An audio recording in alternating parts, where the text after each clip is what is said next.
위원장으로 수고하고 계십니다. 이제 나오실 때 박수로 여러분 맞아주시면 됩니다. 잠시 기도하고 시작하겠습니다. 살아계신 예수님, 이 자리를 예수님의 보혈의 능력으로 덮어주시고 채워주옵소서. 오직 우리를 위해 십자가에 피를 들어가신 예수님만 나타나고 증거되게 하여 주옵소서. 십자가 보혈의 능력 권세로 역사하여 주옵소서. 예수님의 이름으로 기도드렸습니다. 아멘. 컴퓨터 뜰 때까지 잠깐 제 개인사를 좀 말씀드리겠습니다. 저희 조부께서는 한국의 사관학교 격인 중국의 군관학교를 졸업하시고 광복군에 입대하셔서 정말 조국 해방의 그날 때까지 일본군과 피를 흘리고 전투를 치르셨던, 그리고 전투를 그치지 않았던 분이시고, 저희 조국께서는 결국 우리가 해방이 되면서 독립 훈장을 받으시고, 그리고 현재는 국립묘지에 안장되어 계시고 애국지사로 여기 계십니다. 그래서 저는 항상 어릴 때부터 할아버지 영향을 받아서 뭔가 이제 염안섭이라는 한 부분에는 그게 있는 거죠. 나라를 위해서 위험할 땐 무조건 나가서 싸워야 된다. 그리고 이 땅이 그냥 지켜진 게 아니고 많은 우리 선배님들 그리고 조상들의 피가 있었기 때문에 지켜진 나라다 라는 것을 항상 깨닫고 있었고, 저희 할아버지가 일본군하고 전투를 치르시다가 총상을 크게 입으셔서 평생 돌아갔을 때까지 다리를 불구로 지냈습니다. 그래서 보훈병원 말씀하실 때도 보훈병원을 워낙 할아버님이랑 같이 갔기 때문에 어떤 데인지 잘 알고 있는 거죠. 그래서 정말 우리 선배님들이 특히 나라를 위해 싸우셨던 우리의 어려운 전투를 치르셨던 용사들이 어떤 대접을 받고 있는지 제가 어릴 때부터 너무 많이 봤기 때문에 저희 할아버지와 함께 싸웠던 그 전사들이 어떤 노후를 그리고 어떤 죽음을 맞이했는지 제가 너무나 봤기 때문에 항상 거기에 대한 굉장히 이 아픈 마음이 있고, 어떻게 하면 이것을 대한민국에서 바로 인정받을 수 있도록 할 것이냐 라는 거에 대한 굉장히 이렇게 좀 제 나름대로 이렇게 좀 격한 마음이 있습니다. 바로 시작하겠습니다. 30분 시간. 30분 시간을 허락받아서 이야기를 시작하도록 하겠습니다. 저는 원래 신촌 세브란스 병원에서 말기 암 환자를 돌보던 호스피스 전문 의사였는데, 요거 설치할 동안 잠깐 이제 어떻게 하다가 의사지만 나중에 목사들을 받겠습니다. 그 얘기를 하면은 아마 저기 설치가 될 것 같아서 그 이야기를 하고, 시간은 30분 절대 안 넘길 테니까 어차피 시간 한정입니다. 저는 원래 신촌 세브란스 병원에서 전공의를 했었는데, 가정의학 전공의를 하다가 가정의학과가 사실은 밤에 응급 환자가 있는 과가 아닌데 밤에 응급실에서 가정의학과로 전화가 옵니다. 그러면 내려가 보면 말기 암 환자가 계신 거죠. 왜냐면은 말기 암 환자분들은 받아주는 과가 없으니까 가정의학과로 전화를 하면 저희가 모시고 올라가서 복수도 빼고 암성 통증도 치료를 하고 일주일 안에 퇴원을 시켜야 됩니다. 왜냐하면 대학병원은 7일 이상 입원이 안 되니까. 그런데 이분들이 집에 가셨다가 일주일 열흘 있다 또 돌아오시고 몇 번 그러길 반복하시면 그 다음부터 안 오시는 거죠. 그리고 이분들이 어디로 가셨을까요? 천국 아니면 지옥 중에 한 군데를 가셨겠죠. 그래서 이분들을 어떻게든지 마지막 순간에 전도를 할 목적으로 야간 신학을 하게 돼서 감리교 신학대학을 마치고 목사들을 받게 되고 세브란스 병원에서 말기 암 환자를 보는 일을 하게 됐는데, 그러다가 세브란스 병원은 제가 벽에 많이 부딪혔습니다. 왜냐하면 대학병원이 일주일밖에 입원이 안 되기 때문에 제가 애초에 말기 암 환자를 돌보는 일을 하고 싶었던 그 복음 전하는 게 사실상 굉장히 어려워서 조금 장기 입원이 되는 형태의 병원을 기도해야겠다라고 생각하면서 이 병원을 개원하게 됐는데, 현재 저 안에 400분 정도 모시고 있습니다. 이 요양병원을 암 환자 전문 요양병원을 만들고 운영을 하고 있다가 어느 날 갈 곳 없는 에이즈한테 한 분의 사연을 듣게 됩니다. 그런데 저는 전혀 에이즈에 대한 전문도 아니었고, 그리고 에이즈에 대한 관심도 없었고, 그런데 이분이 정말 갈 곳이 없어서 제가 받아주지 않으면 안 되는 형편이었어요. 그래서 기도를 하니까 하나님께서 그분을 모시고 복음을 전하라는 감동을 굉장히 강력히 주셔서 그분을 모시게 됐습니다. 그런데 그분을 모실 때 주위에서 다 반대를 했습니다. 왜냐면은 시간이 30분 한정이니까 짧게 말씀드리면, 제가 이 병원을 세우니라 빚을 100억을 졌어요. 그러니까 제가 영시 집안을 빚낸 대표적인 사람인데 그 빚은 은행빚을 말하는 거죠. 제가 은행빚이 100억인데 에이전트 한 명이 들어오면 이 안에 400명의 환자들이 있는데 400명이 다 도망간다는 거예요. 에이전트가 싫으니까. 그러면 한 달만 제가 100억 이자 못 내면요, 저는 그날로 신용불량자가 되는 거예요. 그런데 그 당시에 그 환자를 모실 때 어떤 생각이 들었냐면은, 내가 망하면 순교하는 것이다라고 생각이 들었습니다. 왜냐면은 자본주의가 돈이 신이고 돈이 우상인데 내가 돈 때문에 망할 것을 각오하고 하나님께 순종하면은 분명히 하나님께서 순교를 받아주시겠지라고 생각이 들어서 그분을 모시게 됐는데 그 한 분으로 끝난 게 아니고 갈 곳 없는 에이전자분들이 갈 곳이 생겼다라는 것이 소문이 나면서 전국에 있는 에이전자분들이 계속 몰려들게 됐고 제가 현재까지 에이즈 주의람 횟수가 약 7만 번이 넘게 됩니다. 그래서 엄청나게 많은 에이전자를 보게 됐는데 그러면서 동성애 문제가 뭔지 보게 됐고 이 동성애는 우리 선배님께 말씀을 올리는데 한마디로 말씀드리면은 공산주의의 비밀 병기입니다. 그래서 이 동성애 문제가 단순히 동성애가 아니고 정말 공산주의의 비밀병기라는 사실을 제발 깨달아 주셔서 동성애 문제를 접근해 주시기를 부탁을 드리면서 시작하겠습니다. 저희 병원 사진이고 다음 보겠습니다. 먼저 첫 번째 말씀드리고 싶은 것은 동성애 성향은 절대 선천적으로 가지고 태어나는 것이 아니다라는 것입니다. 왜냐하면 GWAS라는 최첨단 유전자 조사 기법으로 사람 몸속에 있는 사람 유전자 전체를 전수조사했을 때 절대 인간의 몸속에는 동성애 성향을 유발하는 사람 유전자가 단 한 개도 존재하지 않습니다. 따라서 동성애 성향은 선천적으로 가지고 태어나고 싶어도 태어날 방법이 없다는 것이요. 그러면 동성애자는 어떻게 되는 것이냐? 다음 보겠습니다. 선천적인 것이 절대 아니고 후천적이고 학습되는 것이다 라는 것입니다. 가장 유명한 동성애자인 홍석천 씨인데 이분은 어떻게 동성애자가 됐느냐? 이분이 본인이 동성애자가 된 경우에 대해서 서울대 강의 때 말한 것을 동아일보 기사로 낸 것입니다. 이분은 충남 청양이라는 매운 고추가 나오는 유명한 지역에서 어린 시절을 보냈는데 초등학교 4학년 때 그 마을에 살았던 성인 남자 동성애자에게 학문 성폭행, 동성 성폭행을 당합니다.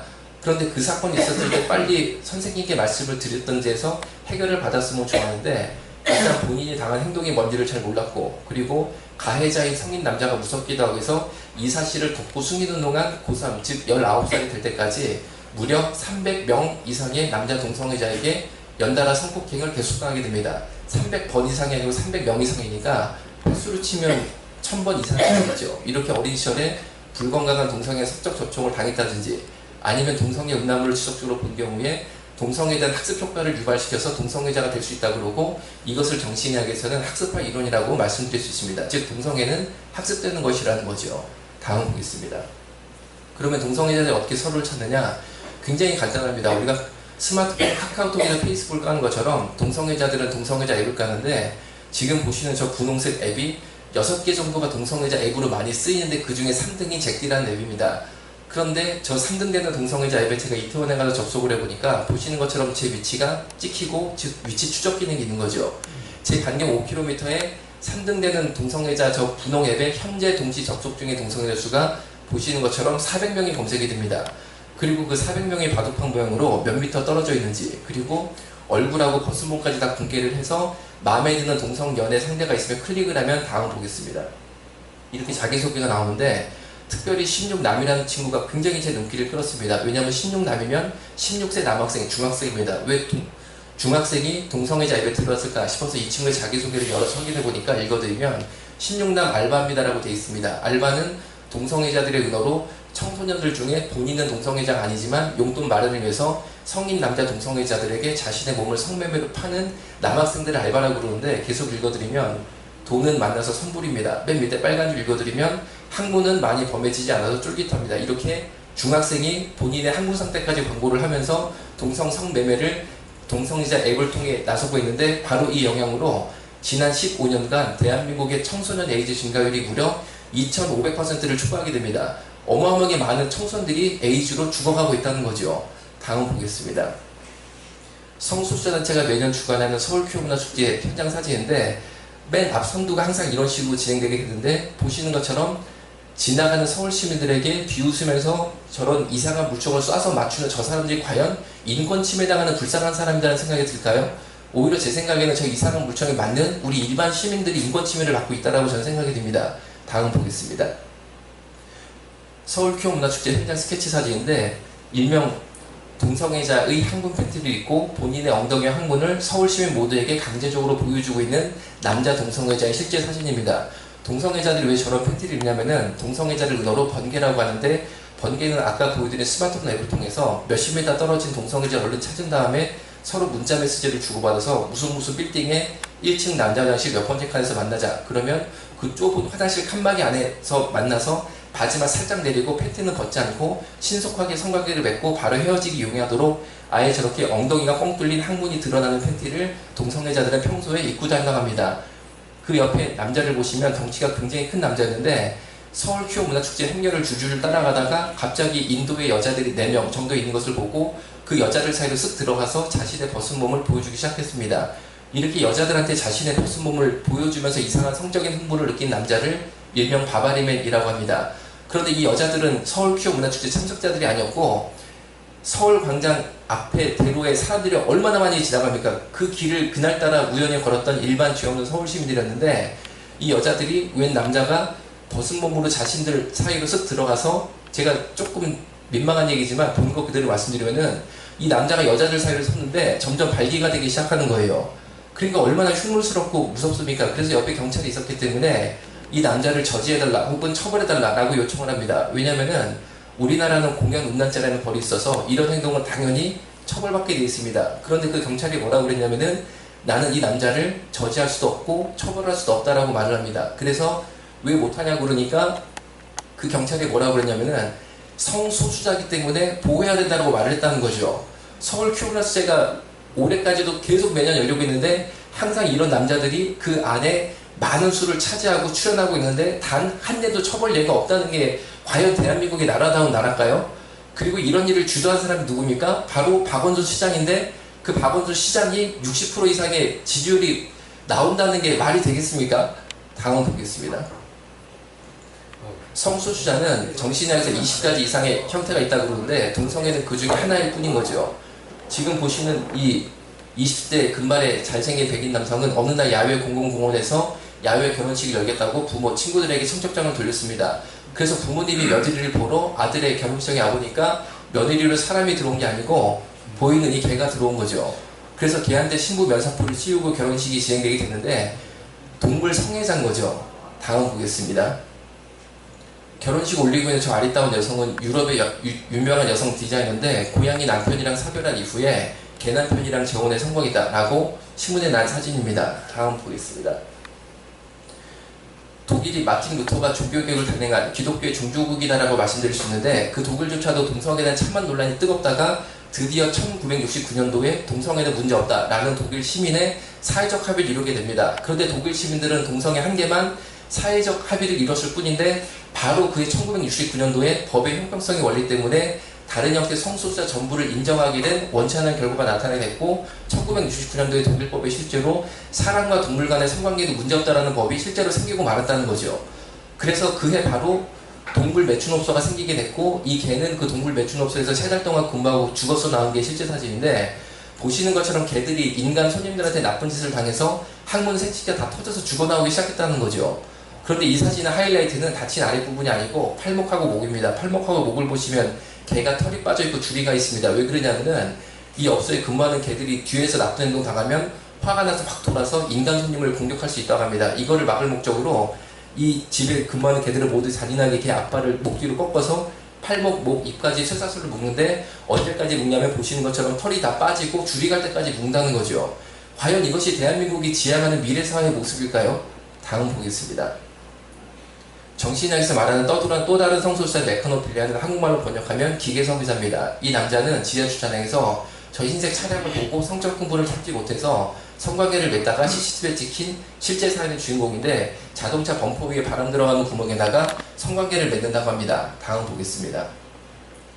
정신이상에서 말하는 네크로필리아는 한국말로 번역하면 시체성애자인데 이 남자가 실제로 성관계를 하였던 시체들의 실제 사진입니다. 그럼 이 남자가 괴물 같은 남자냐? 절대 그렇지 않고 이분이 역사 교수님이고 박사님이셨습니다. 그런데 어느 날부터 시체와 성관계는 이상한 습관이 들었는데 저는 절대 이것이 사람으로서는 할 수 없고 악한 영이 이 교수님한테 역사하는 것이다 라고 생각하고 있습니다. 급기야 시체를 너무 좋아하게 돼서 공동묘지 옆에 방 3칸짜리 빌라를 얻어서 살게 됐는데 낮에 처녀 시체가 묻히면 그날 밤에는 무조건 그 시체를 캐내서 자기 애인으로 만들었고 살이 점점 썩어 들어가니까 보시는 것처럼 천으로 뚫뚫뚫 감어 얼굴 썩어 들어가니까 이영국 잘라다 부처해서 자기 애인으로 삼았다는 거죠. 그런데 이 사건의 전모가 어떻게 드러나게 되냐면 이 집 부모님이 자식이 대학 교수님이 됐으니까 자랑스러운 아들 집에 한번 놀러 가려고 해도 절대 부모님이 자기 집 안으로 들어오지 못하게 이 교수 아들이 막습니다. 그래서 하루는 이 집 아버지가 아들 집에 불시에 싹 하고 들어가 보니까 아들 집에 시체가 16개가 있었다는 거죠. 그래서 아버지가 아들을 112에 신고해서 사건의 전모가 드러나게 됐습니다. 다음 보겠습니다. 우리나라는 사실상 동성애 합법국가 자유국가입니다. 그러니까 한국교회가 동성애 합법화를 막는다는 말은 잘못된 거죠. 이미 합법이고 자유니까. 이게 무슨 말이냐? 간단히 생각하시면 됩니다. 동성애를 한다고 감옥에 갇히거나 벌금 내는 게 없죠. 이미 동성애 성행위 자체는 대한민국의 합법이고 자유고, 따라서 대한민국의 동성애 성관련업소가 500군데 이상이 합법적으로 운영되고 있다는 거죠. 그런데 한국교회가 막는 건 뭐냐? 차별금지법을 막는 거죠. 왜 차별금지법을 막느냐?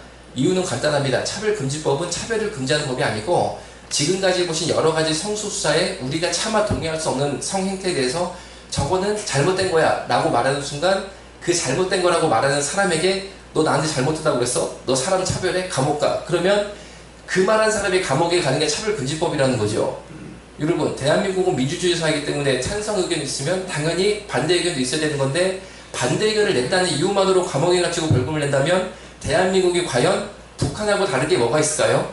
북한은 김정은 독재국가지만 차별금지법이 통과가 되면 대한민국은 동성애 독재국가가 된다는 거죠. 지금 보시는 이 사이트는 성소수자들 중에 동물성애하는 사람들의 협회입니다. 우리나라는 동물성애도 처벌법이 없고 자유인국가인데, 보시는 것처럼 협회를 운영하고 있고, 이 내용은 회원 하나가 자신의 고민을 남기는데, 이 사람의 고민을 읽어드리면 빨간 줄입니다. 관계 도중에 아기 생식기에서 피가 나요. 대충 씻기고 지혈했는데 나중에 관계할 때 저한테 피해가 오는 건 없겠죠라고 하면서, 보시는 저 조그만 강아지 2마리가 이 남자의 애인 강아지 2마리인데, 저 강아지가 이 남자한테 성관계를 당하다가 생식기가 찢어지고 바닥에 피가 떨어진 걸 실시간 사진 찍어서 올렸다는 거죠. 이것까지 우리가 문제 없다라고 말하도록 우리 양심에 강요받는 게 과연 정상일까요? 당연히 문제 있다라고 말해야 되지 않겠어요? 다음 보겠습니다. 윤 박사님 잠깐만. 예. 그 안에 있는 그 차가 나가야 된답니다. 아, 예. 좀 지역으로 이렇게 차량 넘버 7153 뒷자리 7153 차량 빼주셔야 되고요. 6154 3154 그리고 2991 이 세 대만 빼주면 돼요. 예, 그럼 계속하겠습니다. 전국 수간협회 단체 행사 공지글인데, 단체 수간은 3월 14일 내 평택에서 하겠다라고 공고를 올리고 있습니다. 단체 수간은 이런 장소를 빌린 다음에 동물들을 풀어놓고 이 단체 회원인 사람들이 들어가서 사람과 짐승 간에 우리가 상상조차 할 수 없는 집단적인 이상한 행동을 하는 이 단체 행사인데, 이런 행사조차 버젓이 할 만큼 이 단체가 성장을 해 있다는 거죠. 다음 보겠습니다. 큰일 나고. 맨 위에 이 협회 회장님의 곽덕진 씨인데, 곽덕진 회장이 이번에는 확실히 어린 강아지들로 구해놨습니다 라고 광고를 올리니까, 밑에 여성은 저는 대형견 해주세요 라고 부탁을 하고 있고, 맨 밑에 남성은 대표님 저는 치와와 부탁드립니다. 이제 몇 번 하니까 왜 사람들이 치와만 찾는지 알 것 같네요 라고 하면서 본인이 제일 좋아하는 개 종류인 치와를 특별히 부탁하고 있습니다. 다음 보겠습니다. 조선일보에 나온 저희 병원의 실제 동성애 에이즈 환자의 사진인데, 에이즈 바이러스의 무서운 점이 뭐냐? 에이즈 바이러스가 면역력만 떨어뜨릴 것 같으면 무서울 게 없습니다. 그런데 에이즈 바이러스의 무서운 점은 뇌세포를 갉아먹어서 썩게 만드는데, 반신불수가 오고 전신마비가 오고 식물인간이 오게 되는데, 이 남성 같은 경우 반신마비가 와서 왼쪽을 다 못 쓰고 따라서 오른쪽으로 지팡이를 짚고 남은 인생을 살아야 됩니다. 그런데 이런 몸 상태가 되는 게 미국의 조사에 따르면 41세부터 이렇게 돼요. 과연 41살 때부터 우리 청년들이 이렇게 되도록 정책을 만드는 게 과연 대한민국을 살아가는 사람이 할 수 있는 일일까요? 대한민국 청소년들이 동성애에 빠져가지고 40살부터 다 이렇게 사는 게 과연 대한민국의 미래에 긍정적인 효과를 줄까요?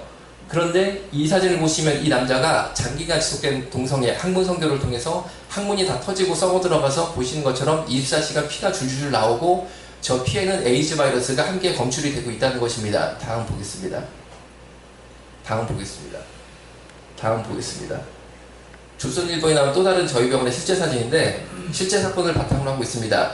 저희 병원에 동성애로 에이즈에 관련돼서 반신불수가 와서 입원한 환자분이 계시는데, 마음에 드는 성관계 파트너를 찾아서 동성애를 하는데 2시간이 안 걸리더라는 거죠. 어떻게 됐냐면 회전을 도는데, 이분이 머리끝부터 발끝까지 이불을 뒤집어 썼는데, 앞만 봐도 이 이불이 너무 커서 이불을 벗겨보니까 남자 둘이 동성애하는 것을 현장에서 보게 됐습니다. 그래서 못하게 말리니까 이번에는 병실에 딸린 화장실에 들어가서 또 동성애를 하기 시작하니까 이것을 예방할 목적으로 보시는 것처럼 화장실 문 하단 20cm를 잘라서 한 번씩 밑에를 봐서 다리가 2개면 정상, 4개면 비정상으로 보고 관리를 했다는 거죠. 다음 보겠습니다.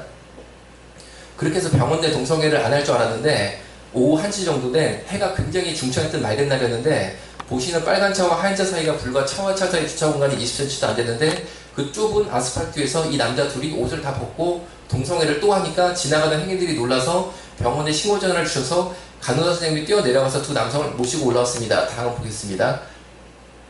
그래서 미국의 논문을 찾아보니까 1978년도에 이미 동성애는 성중독이다 라는 연구 결과가 분명히 나타나 있었다는 거죠. 당시 1978년도에 백인 남자 동성애자들을 대상으로 조사를 해보니까 백인 남자 동성애자의 28%가 성파트너 수가 1000명 이상입니다. 43%가 500명 이상입니다. 다음 보겠습니다. 이렇게 500명 이상 1000명 이상이랑 성행위를 하는 동성애 성중독에 걸리게 되면은 에이즈에 걸릴 수밖에 없겠죠. 그런데 우리나라의 에이즈 검사의 기반은 병원을 가는 게 아니고 보건소를 갑니다. 만약에 제가 에이즈에 걸린 것 같아서 보건소를 가면 절대 제 실명이나 신분증이나 연락처를 알려주면 안 된다고 합니다. 그리고 저보고 제 암호를 정하라고 시키는 거죠. 그러면 제가 토끼라고 제 암호를 정하면 제 피를 뽑은 다음에 피에다가 토끼라고 적습니다. 그리고 혈액 검사를 돌린 다음에 일주일 뒤에 꼭 전화해서 검사 결과 확인하라고 시키고 절대 보건소에 직접 방문해서 에이즈 검사 결과 확인하면 안 된다고 시킵니다. 왜냐면은 만약에 제가 직접 보건소에 방문해서 저 일주일 전에 피 뽑은 토끼인데 에이즈 검사 결과 어떻게 됐어요? 라고 물으면 보건소 선생님이 검사지를 읽어주시면서 토끼씨는 에이즈 걸렸냐면서 제 얼굴 한번 싹 보잖아요. 그러면 지구상에 딴 사람은 몰라도 이 보건소 선생님만큼은 이 얼굴이 에이즈다 이걸 알게 되는 거죠. 지구상에 단 한 명이라도 내가 에이즈라는 것을 알면 그게 바로 인권 침해라는 거죠. 그래서 방문해서 검사 결과 확인하는 게 아니고 꼭 암호를 이용해서 검사를 받은 다음에 그 암호를 통한 유선 확인만 검사 결과에 이용하게 되어 있습니다. 그런데 이 고가의 에이즈 검사 비용은 100% 국민 세금으로 다 내고 있다는 것입니다. 다음 보겠습니다. 에이즈 인명검사에 대한 궁금증을 네이버에 올린 한 남성의 실제 사진인데 내가 안만 봐도 에이즈 걸린 것 같은데 보건소 가서 인명검사 받아도 될까요? 라는 궁금증이고 이 남자의 궁금증은 뭐냐면은 만약에 내가 에이즈 환자로 보건소에서 판명이 되면 나는 밤이면 밤마다 창녀촌 직장촌을 가야 되는데 창녀촌 못 가게 보건소가 나를 관리할 것 아니냐라는 궁금증이었습니다. 그러니까 답변이 위처럼 달렸는데 어떤 답변이냐면 당신이 에이즈 환자라는 것은 보건소도 몰라 국가도 몰라 아무도 몰라 오직 당신만 하니까 하고 싶은 거 마음껏 하고 사시면 되고 에이즈 환자를 국가가 제재할 방법은 없다라는 게 공식 답변이었다는 거죠. 이게 우리나라의 동성애자들 인권의 현 주소고 제 생각에는 동성애자들 인권이 너무 과도하게 보호받고 있다고 생각이 됩니다. 그럼 이 남자 때문에 에이즈에 걸릴 여자들의 인권이 없는 건가요? 다음 보겠습니다. 동성애는 남자끼리 학문 성관계를 할 때만 동성애라고 부릅니다. 즉 정신적으로 다른 남자를 좋아한다는 단계는 동성애라고 보지 않는다는 거죠. 그런데 하나님께서는 동성애를 못하도록 우리 몸을 이미 창조하셨었는데 이게 무슨 말이냐면은 학문으로 성관계를 시도하면 대장에서 배변 활동이 나타나서 대장 안에 있는 대변을 밖으로 배출을 시킵니다. 따라서 동성애를 시도하면 대변이 나오니까 동성애는 못하게 돼 있는 거죠. 그런데 동성애자들은 이 문제를 해결하기 위해서 센조이라는 걸 개발했는데 이게 뭐냐면은 남자 둘이 동성애를 하러 호텔이나 모텔에 가면 제일 먼저 가는 데가 샤워기로 갑니다. 그러면은 샤워기에 물 떨어진 데를 샤워기 헤드라고 그러고 이 헤드가 돌리면 빠지고 빠지면 보는 것처럼 샤워기 줄, 샤워기 호스만 남게 되는데 다음 보겠습니다. 이것을 항문으로 보시는 것처럼 10cm 이상을 팍 하고 집어넣습니다. 그리고 저렇게 레슬링 자세를 취한 다음에 수돗물을 틀면 장으로 수돗물이 밀고 들어가는 거죠. 저렇게 장세척을 5번 이상 반복해서 대장 안에 있는 대변을 100% 깨끗이 빼내야지만 동성애 한 번 할 수 있으니까 동성애 한 번 한다는 게 얼마나 어려운지 알 수 있고 이게 보건적으로 왜 문제가 되냐면 이 센조를 한 다음에 다시 샤워기들을 저 샤워기 줄에 돌려서 접합을 시킨 다음에 욕실 벽에 걸어놓게 되면은 그 사실을 모르고 저 샤워기를 이용해 샤워를 하는 일반 출장 나간 저처럼 애아빠들은 이 친구의 대변, 혈액, 에이즈, 매독, B형간염 바이러스 등을 뒤집어 쓰는 일명 대변 에이즈 샤워하게 돼 있다는 거죠. 우리 출장 나간 애아빠들이 이런 양치컵 들고 다니는 아빠들도 없거든요. 대부분 양치질을 어떻게 하냐면은 샤워할 때 샤워기들 붙어있는 거 어라고 뱉는데 이 친구의 대변, 혈액, 에이즈, 매독, B형간염 바이러스 등을 집어먹고 있는 사회에 살고 있고 문제는 이 센조라는 인구가 우리나라에 약 60만 명이 넘으니까 전국에 오염만 된 호텔이나 모텔은 없을 것이다 라고 생각하고 있습니다. 다음 보겠습니다.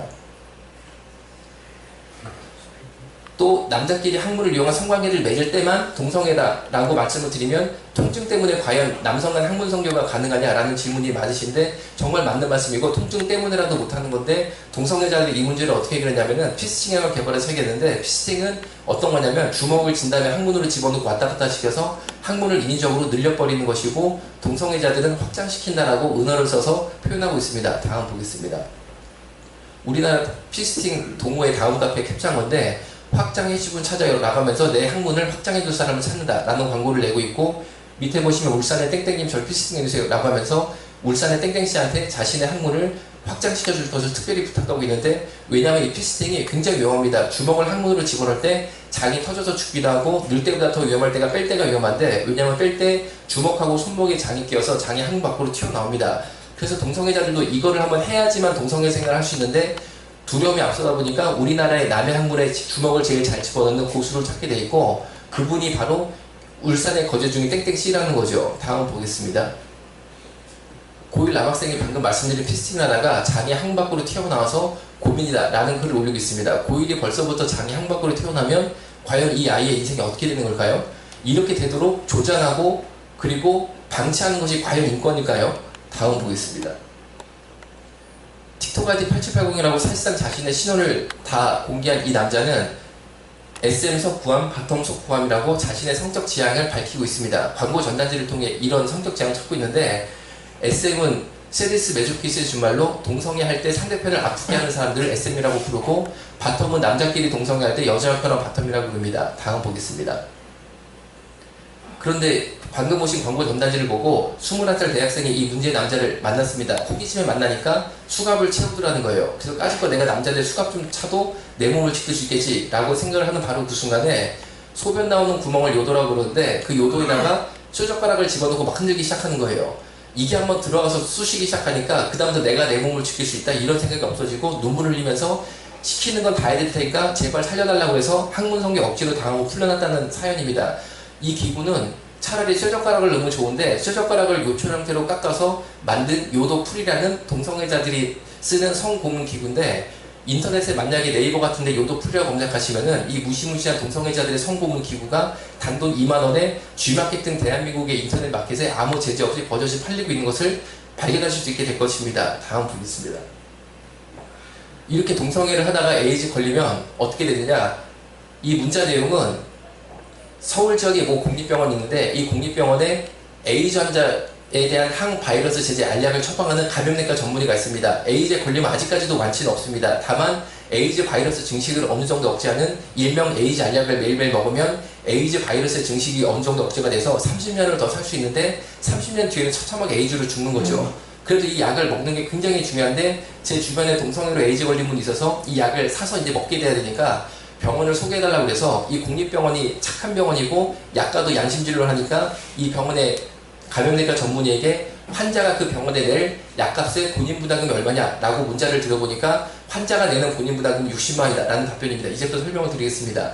에이즈 환자가 한 달 동안 먹는 에이즈 알약값만 600만원이라는 뜻입니다. 600만원이 나오면 그 순간에 90%인 540만원은 국가가 병원에 바로 지급하고 환자는 병원에 10%인 60만원만 내고 60만원 병원 영수증을 받는 것이죠. 그럼 이 병원 영수증을 가지고 지역 보건소에 가서 보여주면 60만원까지 현찰로 바로 돌려줍니다. 즉 600만원 전액 국민 세금으로 다 지원할 뿐 아니라 이렇게 약을 먹다가 몸이 악화가 돼서 병원에 입원하게 되면 입원비, 치료비 전액 100% 국민 세금으로 다 낼 뿐 아니라 몸이 아프니까 간병사를 쓰게 되는데 간병사를 쓰게 되면 에이즈 간병하는데 하루 비용이 15만원이 넘어갑니다. 이 고가의 에이즈 간병 비용조차도 100% 국민 세금으로 다 낸다는 거죠. 그뿐 아니라 제주도에 있는 에이즈 환자가 나는 제주도에서 못 믿겠고 서울대학병원이나 세브란스 병원을 매달 다녀서 체크를 받아야겠다. 그러면은 매달 왕복 비행기 값이 발생하게 되는데 이 왕복 비행기 값까지도 국민 세금으로 100% 다 지원하고 있고 에이즈 환자가 댁에 계시게 되면 댁에 계신 동안 입맛 떨어지면 안 된다고 국가가 댁까지 반찬까지 배달해드리고 있다는 거죠. 그뿐 아니라 이 에이즈 알약을 먹으면 30년을 더 살 수 있다라고 말씀을 드렸습니다. 따라서 에이즈 환자분들이 점점 고령화가 돼가고 있는데 이분들이 국가에 요청하기를 우리 동성애 에이즈 환자의 노후를 국가가 평생 책임져 줘야 된다라고 주장을 해서 현재 그렇게 하고 있습니다. 이게 무슨 말이냐면은 노인 요양병원에 입원하게 되면은 싼 데가 한 달에 100만원, 비싼 데가 한 달에 250만원인데 동성애 에이즈 환자에 대해서만큼은 국가가 그분들이 노인 요양병원에 입원 시에 돌아가실 때까지 요양병원 비용 전액 100%를 국민 세금으로 추가로 다 지원하고 있다는 거죠. 제가 아직까지도 이해가 안 되는 것은 뭐냐면은 왜 대한민국은 동성애를 하다가 에이즈에 걸리는 행동이 나라를 위해 싸우다가 부상을 위한 행동보다 훨씬 더 귀한 대접을 하냐는 거죠. 과연 동성애하다 에이즈 걸린 행동이 나라를 위해 싸우다가 팔이나 다리를 잃어버린 행동보다 훨씬 더 고귀한 행동일까요? 다음 보겠습니다. 그 결과 우리나라 에이즈 환자 증가 속도가 보시는 것처럼 기하급수적으로 늘고 있는데 전 세계적으로는 지난 15년 동안 에이즈 환자가 35%가 줄었습니다. 미국도 에이즈 환자 수가 매년 줄고 있고 심지어 의료 후진국 아프리카까지도 에이즈 환자 수가 매년 줄고 있는데 유독 우리 조국 대한민국만 이렇게 에이즈 환자 수가 기하급수적으로 늘고 있는 유일한 나라가 됐다는 거죠. 왜 이렇게 됐습니까? 동성애 에이즈 환자한테 인권이라는 이름으로 퍼주기 정책을 하는 순간부터 이렇게 됐다는 거죠. 여러분 다음 보겠습니다. 그 결과 현재 이 시점에 동성애 에이즈 문제로 대한민국의 사회적 비용이 4조 이상이 발생하고 있습니다. 여러분 4조 이상의 돈을 동성애 에이즈 문제로 쓰고 있는데 누구 하나 국민 중에 아는 사람이 있을까요? 이 문제를 과연 아는 사람이 있겠습니까? 제가 이제 1분 남았으니까 마지막 1분 정리 발언하고 마치도록 하겠습니다. 다음 보겠습니다. 네, 다음 보겠습니다. 다음 보겠습니다. 심지어 한국교회가 동성애 단체를 왜 이렇게 괴롭히느냐 라는 말도 하시지만 사실은 정반대라는 거죠. 동성애 에이즈 단체 홈페이지를 보시면 공지사항을 띄워서 호모포비아 그들은 누구인가 혐오적 주임을 주존하고 해가지고 동성애에 대해 반대 의견을 내는 사람 주임을 뒷조사해서 해칠 국리를 계속하고 회원들한테 발표를 하고 있다는 거죠. 그 대표적인 사람 중에 한 명이 저예요. 그래가지고 제 핸드폰에 테러 문자 보내고 어떤 문자를 보내냐, 이태원의 남자 동성애자 수십 명을 풀어서 저를 성폭행시키겠다 라는 문자를 보낼 뿐 아니라 저희 가족들까지 괴롭히고 있어요. 그래서 결국에 제가 어느 순간에는 이 투쟁이라는 것이 가족까지 버려야지만 된다고 깨달아가지고 저희 아내하고 애들이 너무 유혹을 받아가지고 미국으로 다 보내버렸어요. 만약에 가족을 지키기 위해서는 이 투쟁을 할 수가 없더라고요. 그래서 내가 한번 끝까지 가보겠다. 내가 진짜 막판에 내가 뭐가 보이는지 보겠다는 각오로 가족하고 우리 애들하고 다 미국 보내고 전 한국에서 계속 이 일을 하는 거죠. 왜냐? 저는 이 일이 대한민국을 살릴 일이라고 생각이 되고 왜 동성애 에이즈 단체가 공산주의의 비밀 병기가 됐냐? 그건 시간이 조금 더 필요한데 간단히 말씀드리면은 사실 통합진보당이랑 성소단체가 그간 한 몸으로 활동을 했다는 거죠. 통합진보당이 해산 결정된 당시에 통합진보당 위원장 정민석 씨가 성소수자단체의 직전 대표였고 현재 성소수자단체 대표 곽희경 씨가 통합진보당의 전신인 민노당의 영토보직의 대의원 출신이고 그리고 우리나라에 사상의 자유가 있어서 당연히 공산주의도 자유인데 막시즘 대회라는 이름으로 공산주의 대회가 매년 열리고 있는데 매년 열리는 공산주의 대회 주요 주제가 약 6가지인데 6가지가 선정이 됩니다. 그런데 빼놓지 않고 들어가는 게 항상 동성애라는 거죠. 그리고 성소수자 대표 곽희경 씨가 노동자 연대라는 공산주의 기관 잡지에 글을 기고한 것을 본다 하더라도 마르크스주의 관점에서 성소수자 해방운동을 한다라고 대한민국의 동성애 인권운동은 분명히 공산주의를 기반으로 하고 있다는 것을 동성애자들 스스로 밝히고 있습니다. 그런데 동성애가 이미 이렇게 첨단 정치 세력화되고 공산주의 비밀 병기가 되는데 이 사실을 모르고 정말 일부 시민들이 동성애를 옹호 조장하는 걸 볼 때 얼마나 가슴이 아픈지 하여튼 제가 중도날까지 해보려고 이거를 그래가지고 기필코 승리해서 다행인 건 뭐냐면요 미국, 영국 기독교는 차별 규제 통과가 됐고 결국 기독교가 그날로 땅에 떨어졌는데 미국은 하나님께서 트럼프 대통령을 세워서 마지막 기회를 한 번 더 주신 거죠. 트럼프 대통령 선거 한참 맞을 때 지지율 2% 3% 찍을 때 제가 이러면 안 되겠다 싶어가지고 뉴욕으로 가가지고 1인 시위를 했어요. 트럼프 지지 선언을 했어요. 한인교회 이 동성애 강의 때문에 엄청나게 모이는데 이거 들어가지고 미주 한국일보에 실렸습니다. 왜냐면은 저는 트럼프가 돼야지만 미국이 한 번 더 기회를 가질 거라고 생각했기 때문입니다. 만약에 그 당시에 힐러리가 됐으면요 미국은 망했어요. 힐러리가 어떤 사람입니까? 동성애에 대한 가장 강력한 옹호자인데 그 사람이 됐으면 어떻게 될 뻔했어요. 그런데 미국, 영국 기독교가 왜 차별 근처를 못 막았냐? 이유는 굉장히 간단합니다. 저항하는 세력들이 없었어요. 그런데 한국 기독교는 아직까지 차별 근처를 어떻게 막을 수 있냐? 굉장히 간단합니다. 저항하는 사람들이 있다는 거죠. 참 이게 대단하신 분.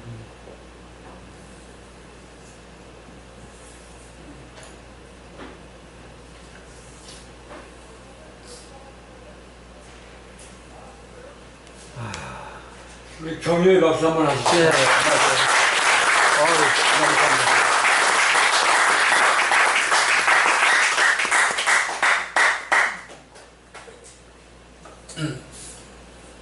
근데 저희 할아버지가 만주에서 일본군이랑 싸우실 정도로 또 저도 싸우고 있는데 정말 이제 안타까운 것은 한국교회가 좀 더 똘똘 뭉쳐서 일어나는 그날을 바라보고 있습니다. 그리고 오늘 특별히 선민절 뵀으니까 선배님들이 각지각처에서 들고 일어나시고 중심이 되주시면은 틀림없이 한국교회도 더 깨어날 것이라고 생각합니다. 경제를 감사합니다.